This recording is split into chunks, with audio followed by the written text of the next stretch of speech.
All right. Welcome to this lesson. This is going to be an essential lesson in graphic design. At the end of this lesson, we are going to know color controls, font controls, and then arrangement of our work.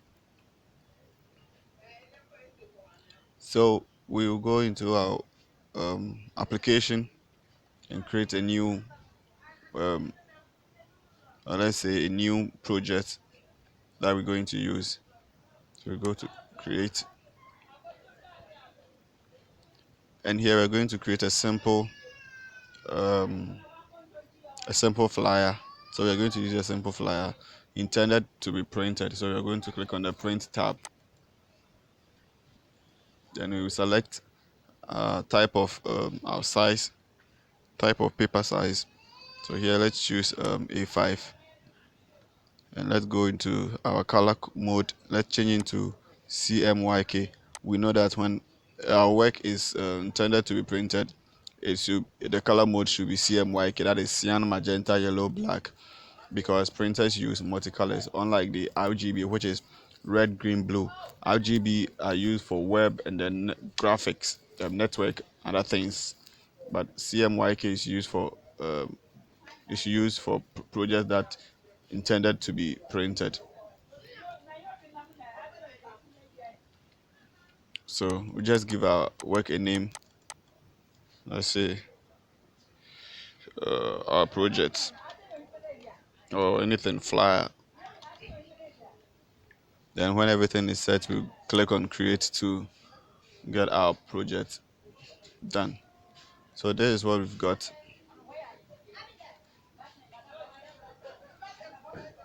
All right. Now we have a portrait size of our work.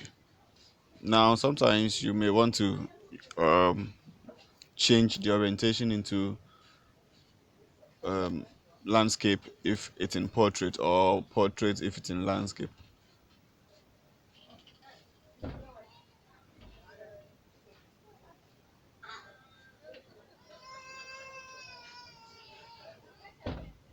And whilst you're on the project, you can go to the image tab, click on the image, and then go to image rotation.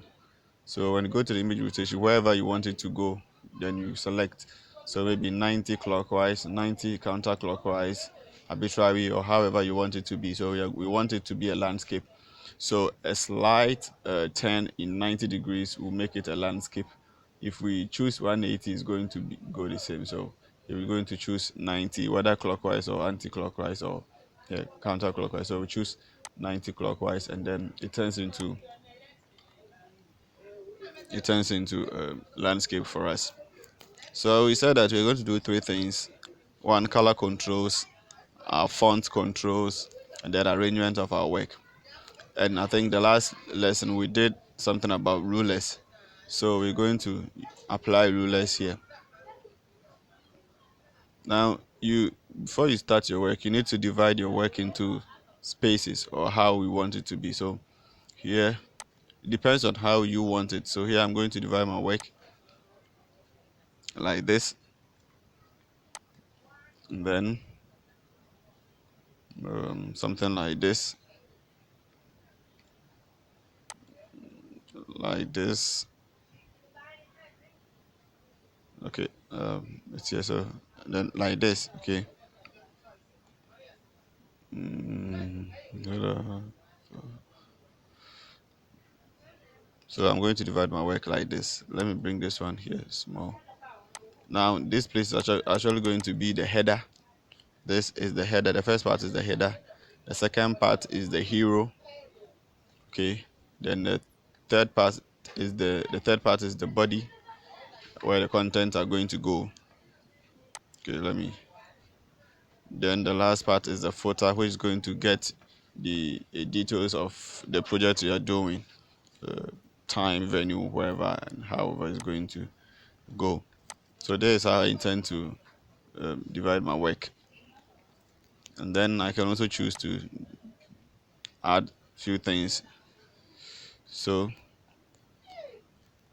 whether to, yeah, in fact, you're supposed to divide your work. It's better you divide your work, I think, in the horizontal, the vertical side, to divide it into two, okay, so that your work becomes very good. I've told you that we're training you to become very professional work, so it's not anything about shabby work and anything. We're training you with the professional ideologies in graphics and other things, so you're supposed to know these things. So whilst we have this one, we're going to go and I'm going to deal with our color controls. Now, if you want to use backgrounds are not the target of our project. Okay, so backgrounds are not targets of our project. So whatever you do, backgrounds are supposed to be reduced. Backgrounds are not supposed to have um, bright colors. So anytime we want to use backgrounds in our project, we need to make sure that either we blend them with the background color or we reduce their opacity. So imagine I want to use a background like this. Okay, imagine I want to use a background like this for my work. If I type on it, if I add my work or my text document on it, you see that let's say something like my fonts controls, something like this.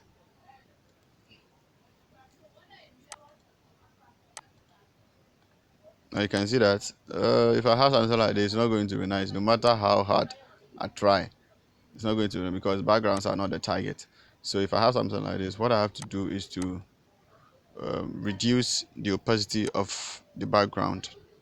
Okay, there are two ways I'm going to do that. Either to reduce the opacity of the background, okay, so that, yeah, so that my font will stand out or my document will stand out, or to blend it, with color mode, colors. So what I'll do is to draw a color on it.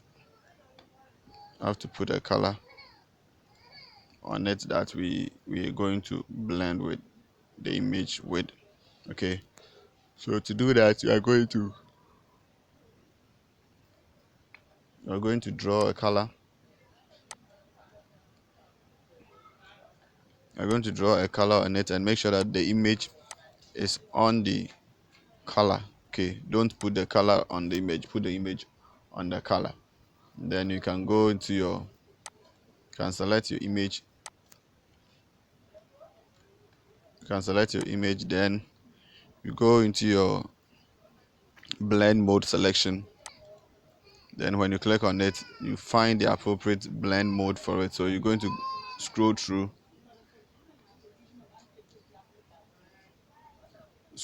to get the perfect blend for yourself. Now whatever you do is going to, sometimes it might not blend though, but it will depend on the color you choose. Okay, so yeah, you're going to go through the colors and find a perfect blend. So give it the benefit of the doubt, try find um, so let's choose this one, overlay. Okay, so now when we choose overlay, you see that it's really bright here, so we can also go ahead and then reduce the opacity of the image, and now it's going to blend nicely for us, because the backgrounds are not the target of our work. All right, so now we can go ahead and then,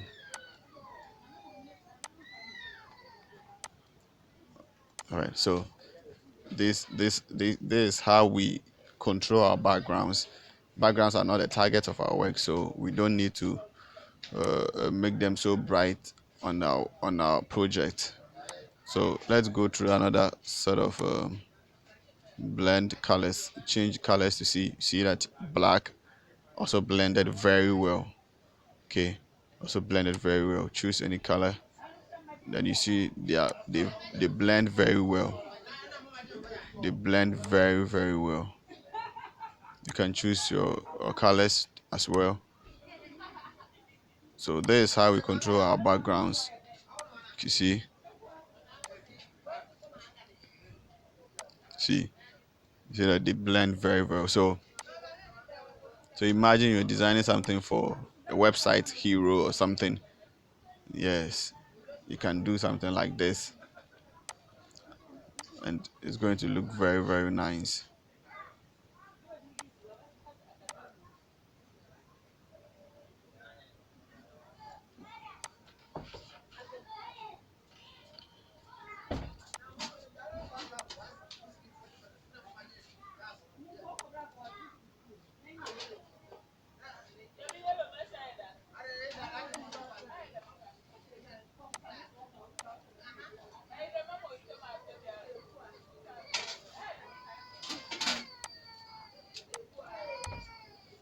All right, so something like this is very beautiful. All right, so designs are supposed to be very simple and then everything. So we have such a beautiful landing page for your website or kind of things.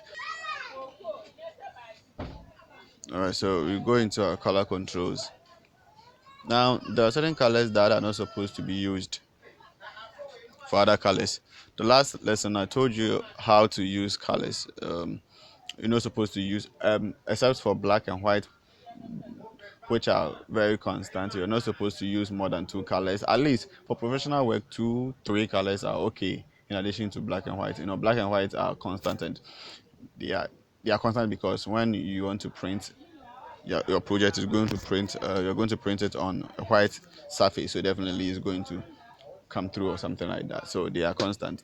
So aside that, at least you should minimize the use of your colors to two and then three. Okay, not more than three. Okay, two and three. Two and three are very very much okay. And your font, at least you should limit your font to also two or three. Okay, two or three. So let's go into groupings. Group of the font. We have a header font. Okay, some fonts are used for headings, and we are going to go through header font, and I'm going to let me change the color to something like this. So header font, this one.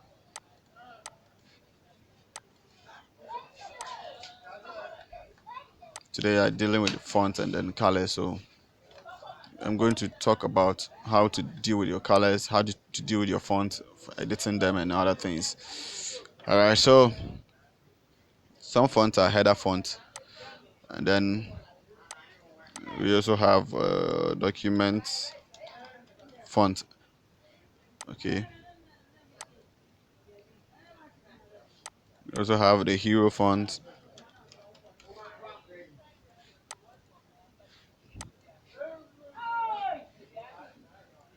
Okay, so at least your font should fall within this. Okay, header font. Okay, your font should fall within this. Okay, these three things. So that you need to have at least three fonts. So some of the fonts which could fall under document font are those that are simple, those that are neat. Now, the idea of your work should be seen. Okay, it should be identified. Your work is supposed to be able. You must be able to read your work. It's not that you've done your work, but people cannot actually read to know what you have actually written on a document. So you should have that. And we have script font as well. Script font, those fonts that are stylish. Okay, those fonts that are stylish, and those things we use them for sometimes miscellaneous text. Okay, miscellaneous text. And when we talk about miscellaneous text that do not actually give information about the work, actually about giving an intro to the work. Okay, giving an intro to the work, something like invitation, present, yeah, those kind of text. So if you want to write something about maybe aspire, present, So the present, you must always think of using script font. Okay, we usually use script font.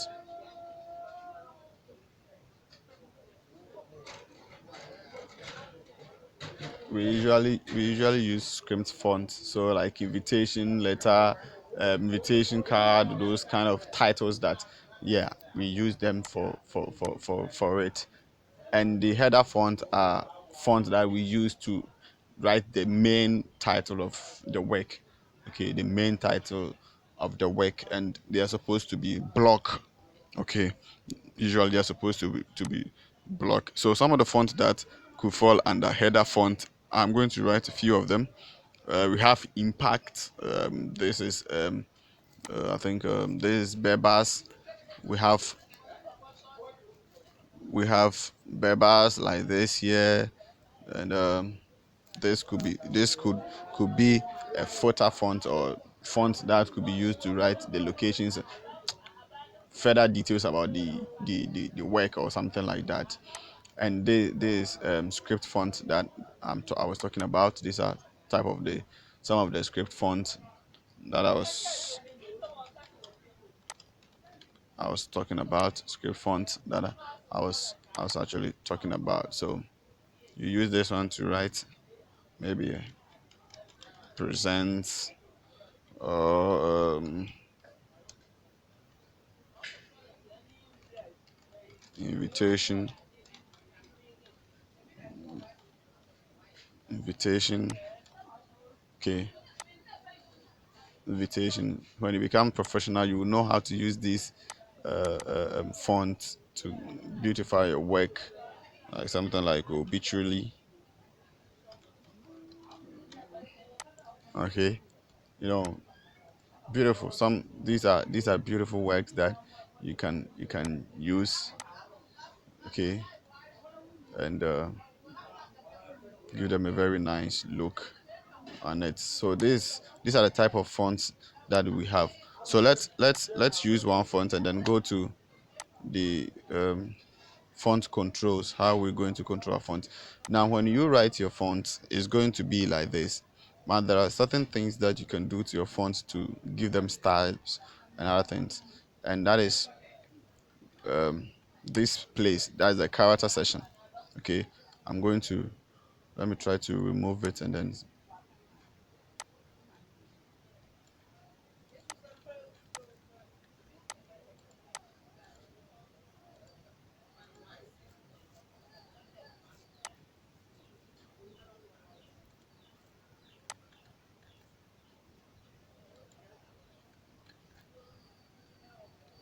where's the okay, character section. When you come to the character section, that is where we have the font title or the font name. We have the font size. We have kerning, and then I've forgotten the leading. Okay, the leading and then the kerning. Okay, of the characters. So I'm going to go to this is the font size, and you can control the font size from the text icon on it. So when I put a text icon, you can see that it turns into two headed arrow. Now when I drag to the left, it's going to decrease in the font size.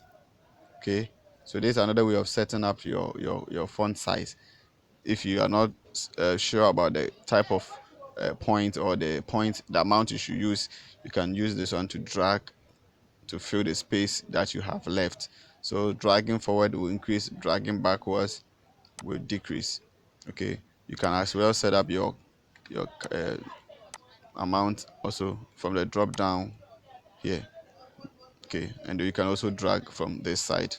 And we also have the leading, and the leading is it's used for um, when you have two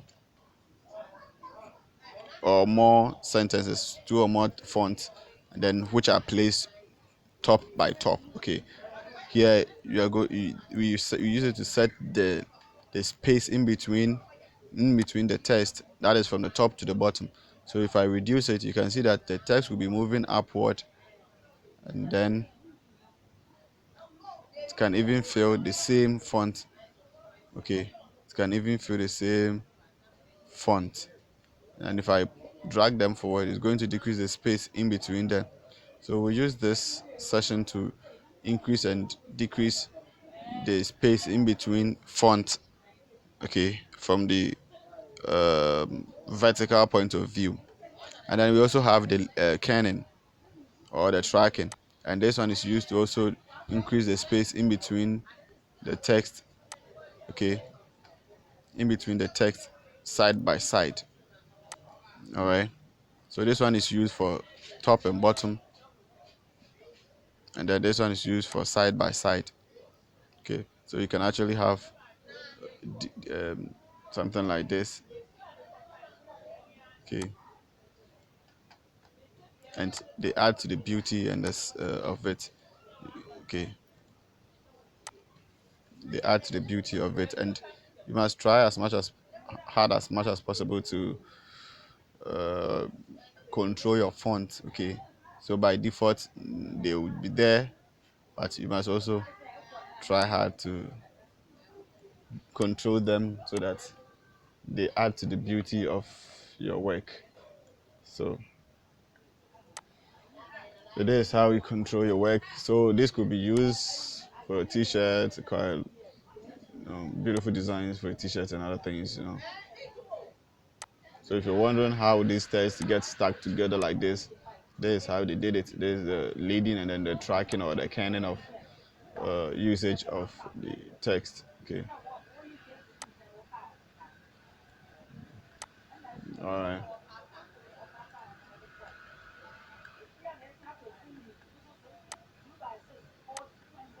And so there's also where we have the colors, change your colors and other things. And I'm going to talk to you about some colors that are not supposed to be on some other colors. We're going to go there. And this is used to set the alignment. Okay. We have the center alignment. We have the right alignment. Okay. And there's the left alignment. Okay. All right. So here, imagine you typed your font. Some fonts default come in caps. Okay. So let me try and use other fonts.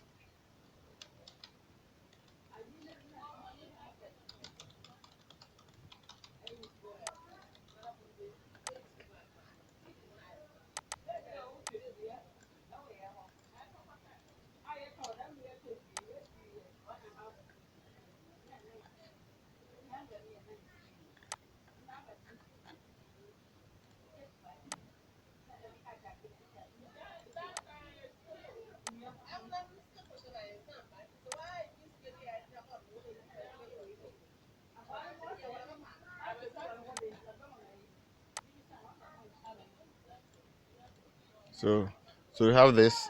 If you type your font in lowercase at this stage, okay, you need to select it. So, okay. With this double T, that is the caps, it shows that all your text should be in caps. Okay, so when you click on it, it will transform all your font in caps. Okay, so when I switch it off, then there is also a sentence or small caps. So when I click on it, it will turn to small caps, though it's uppercase, it's going to be smaller than the lower one. And this is superscript text. So when I click on this, some of the text will be superscript. So they could be used for other things. So if I have, let me select something like this.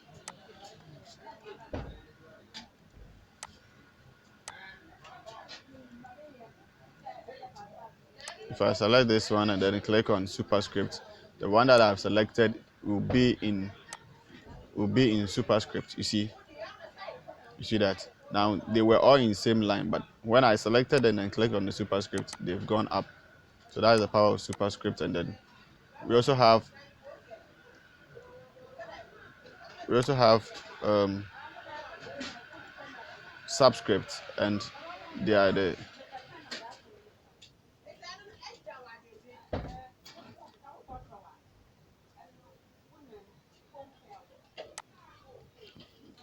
other way around. So it's going to go below the text. Okay, and we also we have underline.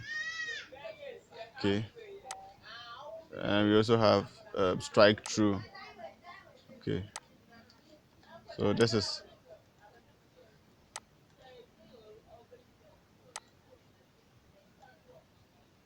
how you control your text, your font as well. Now, some colors are not supposed to. Yeah, we've come to the color controls. Okay, there are some colors that do not match. Not that they do not match, they cannot actually stay together. So I'm going to.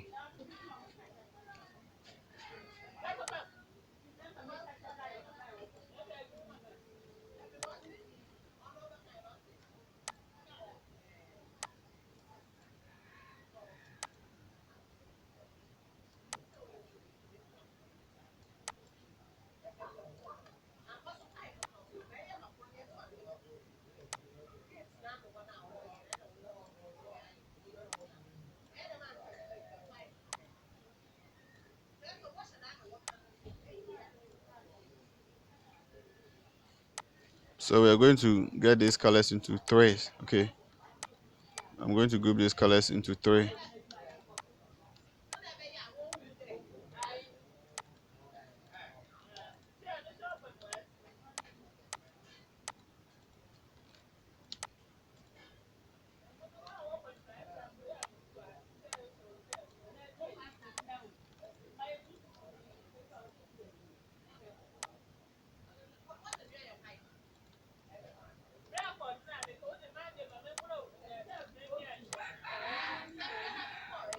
Okay, so these are colors that actually becomes very beautiful when you use them together. So you should take clue from these colors, okay, and then you can use them for your work. And then this is going to be white. So let me actually give it an outline so that I can change it to white.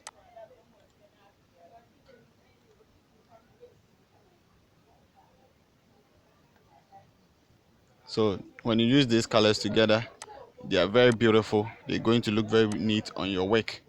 Okay. So these are some color controls that you have.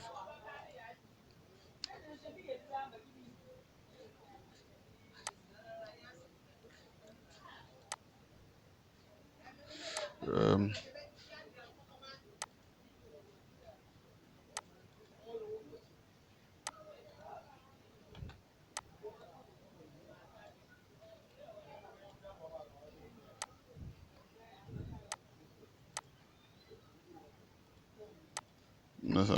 this is the lighter version of it. I wanted to use the yes.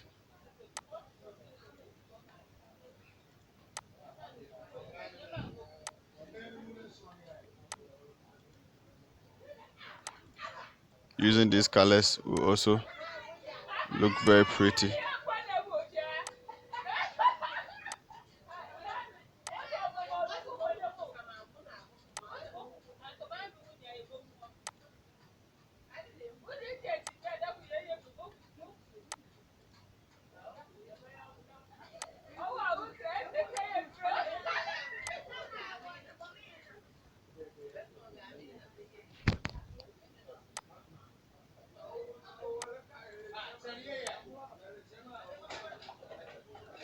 We have this ones also.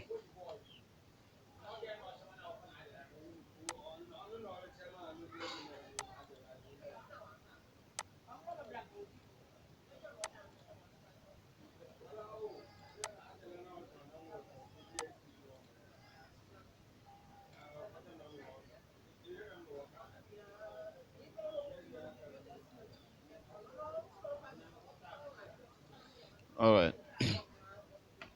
Now, one mistake that you're not supposed to do use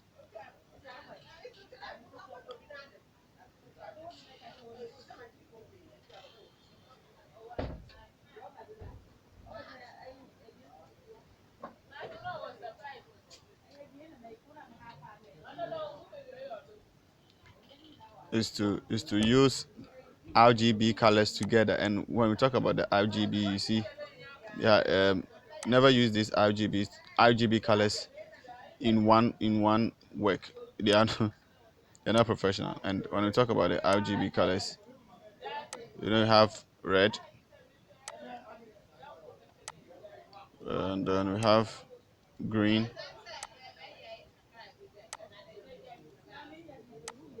we have blue. Now these colors are very critical. All right, they are very critical, and I would advise that you don't use them in your work, like together in your work. Okay, they are very very critical, especially using red to write on blue, using blue to write on green, using yellow to write on. They are quite crazy. So let's just try to do something here. Like, what I mean is, don't do this. Don't do this. Don't ever do this. Um, okay, this has reminded me of something. Don't do this.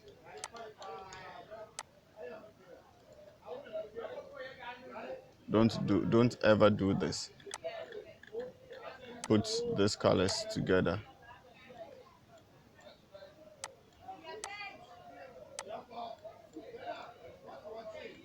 No, this is not a professional work. This is not good. Okay, you can't do this. And then you cannot also use blue. You cannot also use blue on it. No, no matter how beautiful they look, don't. Okay. All right.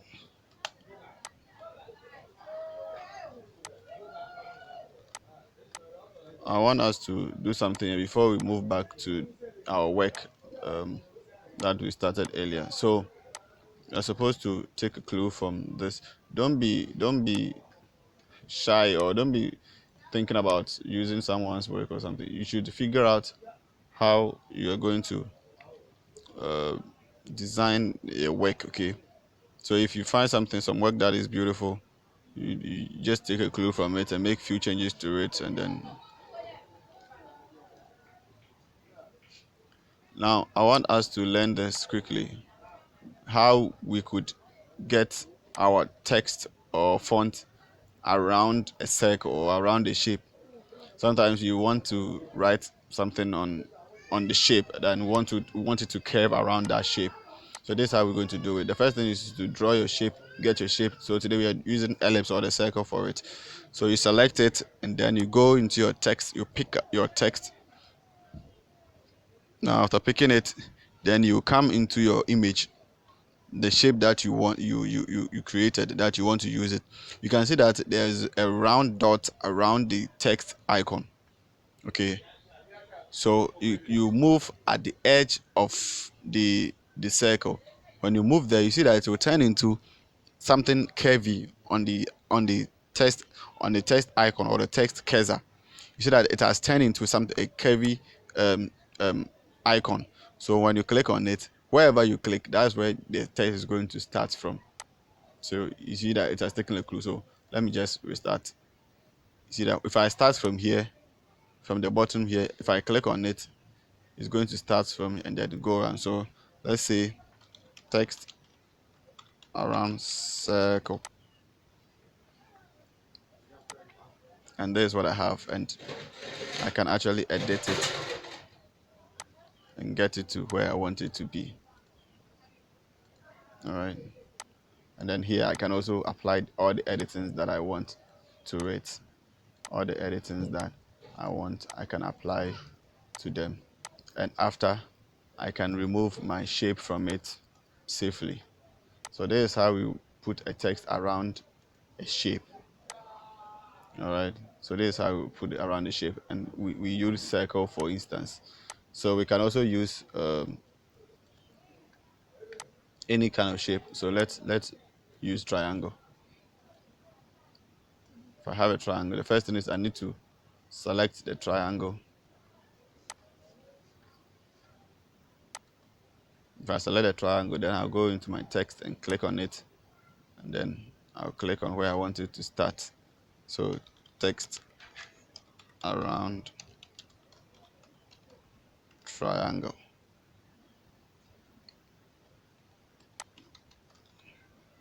So so this is what I've also gotten from the triangle. Okay, this is what I've also got from a triangle.